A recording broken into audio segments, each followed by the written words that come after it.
Hi, especially hi to my friend Belinda. So yeah, I saw Belinda's message today, where she'd seen my photo of Prickly Pear and asked how I do it without getting prickles all over myself.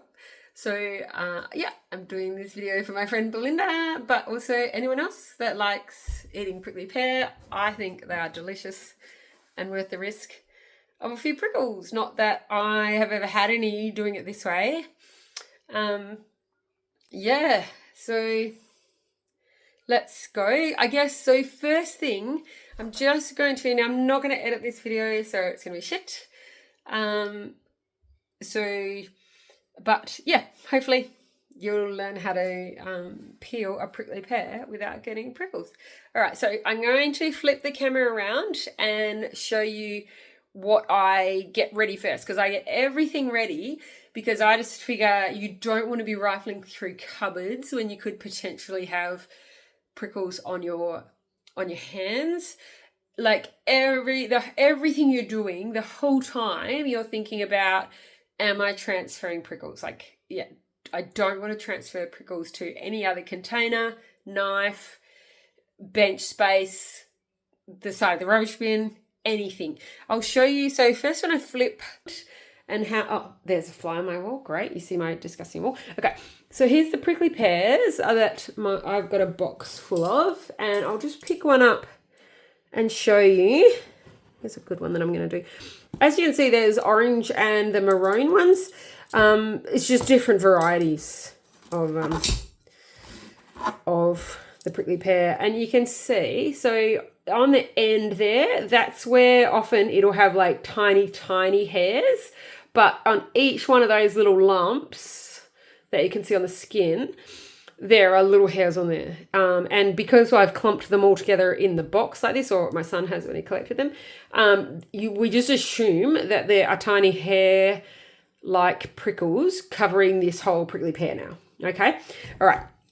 So before I start, you can see I've got the chopping board, and it's on that tea towel because when I'm finished, I'm going to be gathering that all up. Like, so yeah, if any prickles have fallen off the chopping board, just straight, I'll flick it outside into the washing machine. Okay. Now, and I've obviously got my compost bucket there, pair of tongs, and when I started, I've got like a couple of forks and spoons out because the last thing I want to do is go to my drawer and get more because if you fumble and you get prickles on your fork, then I just drop it in the sink. Like, that's gone now. That's a used fork, and I grab a fresh one. So yeah, over here on my sink, I've got this paper towel. I'll show you that later. And the sink has water in it with a used fork and spoon that you can see in there. Yeah. So I'm just going to I forgot to get out a spare one of the containers, so that's what you can hear me doing now. Okay. So we are good to go now. I'm going to flip that camera around, see an old wall, and I will hopefully that angle you can see everything. Okay. So I didn't show you. So I just use these little Victorinox knives. I've got a serrated one and a smooth one. I just, for different things. Sometimes if the prickly pear is a bit soft, the serrated one just goes straight through it really well. Okay, so the tongs. Now these tongs, I can, like, looking at them, there's hairs on them already.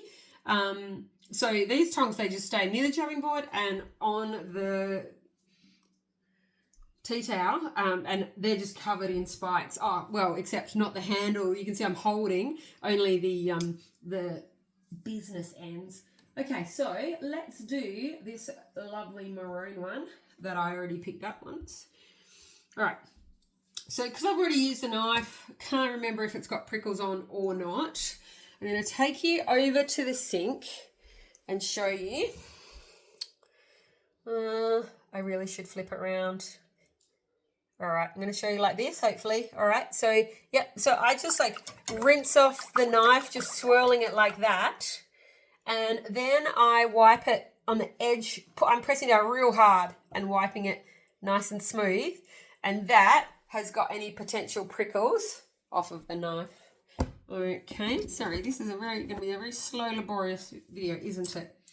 All right, so now I look at the prickly pear and I'm going to try and cut straight down the side, I don't want to go through any of those lumps because as soon as I do, I'm going to be like just dragging a whole heap of prickles, okay? And I'm not shoving the knife deep in because I might be pushing prickles in there. So I'm just pushing that knife into a spot where I hope there's no prickles. Only the tip, yep, hopefully you can see that. And I'm just pulling it straight down the side. And if I have to go slightly wonky to get around one of those prickle lumps, I do it, okay? Cool. All right, now I'm going to get my serrated ones, my serrated knives, simply because I like that. All right, so, and you can see I just rinse, so I'm just constantly rinsing my knife off in the sink. All right, so I'm going to take the top off here. Once again, just thinking about, I'm not going to cut directly through any of those dots because I'm just pushing spikes into my cactus. And I'm not going to saw at all. I'm as little movement as possible. I'm going straight down to the ground, to the chopping board. Now, I assume this has prickles on it now because it went across the edge of the prickly pear, didn't it? I'm just going to leave it in there for now. That's fine. Rinse my knife. Wipe it off on that paper towel, nice and firm, pressing down. Okay, so now what I'm going to do is, I wonder if I'll bring you a bit closer.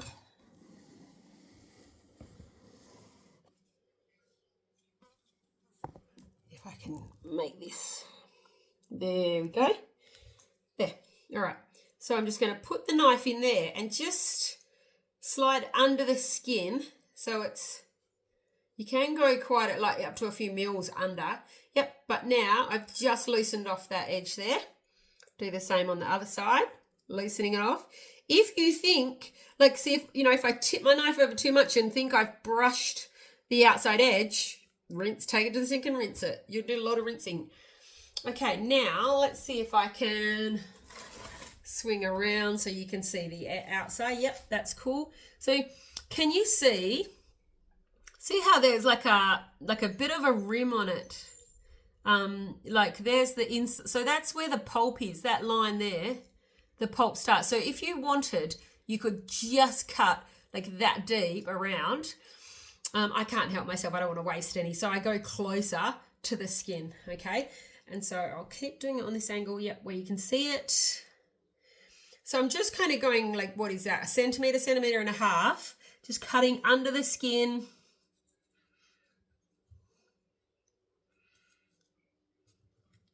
All the way around. Yep. Cool. Done. All right. So now we're going to, with our tongs, and hopefully you can notice that at no point is this raw edge touching my chopping board, because just assume that this chopping board is covered in spines, okay? So I'm not touching the chopping board with my clean knife or anything like that. So the tongs and the chopping board, they're just covered in spines, okay? Or prickles. Cool. So you can see where I've cut that slit. I've cut down to about here. So I'm going to be cutting that much off, okay? So, and cut it off, okay? All right. Cool. Rinse my knife again because it might have cut through a spine and gotten some prickles stuck on it. All right, now, so now I have to go around the inside of that, loosen that off as well. Obviously, it depends how ripe your prickly pear are. If it's a little bit on the green side, it's going to really struggle, it's going to really be hard to get the skin off, hard to cut through.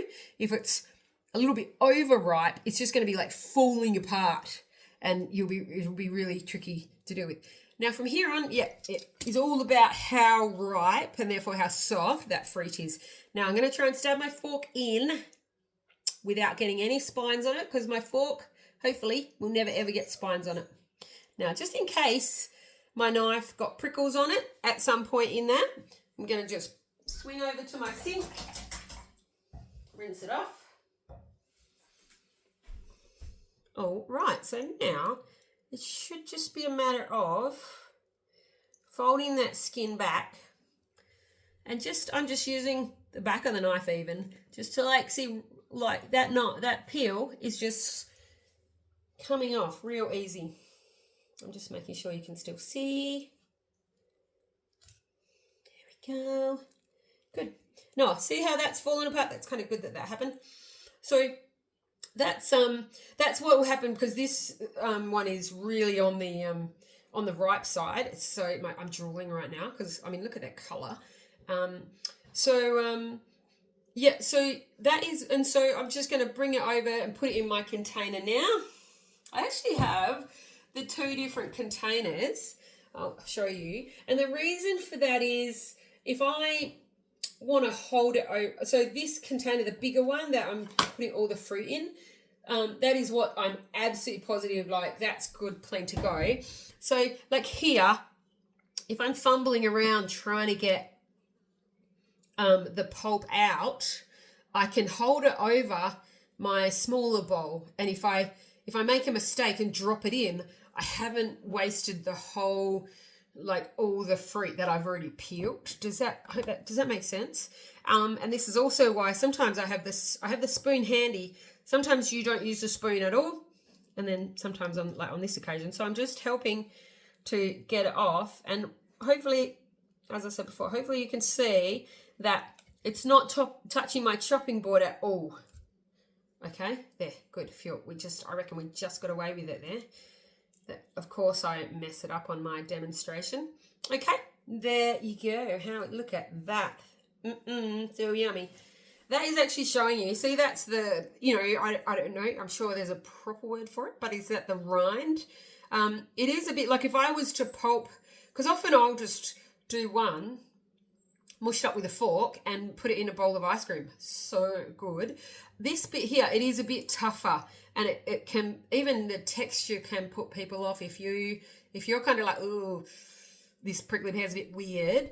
That texture can be a little bit on the leathery side and put you off. So yeah, you might, like I said, you might want to bring your knife around inside it, and you can see how it comes off really, the pulp comes off really easy.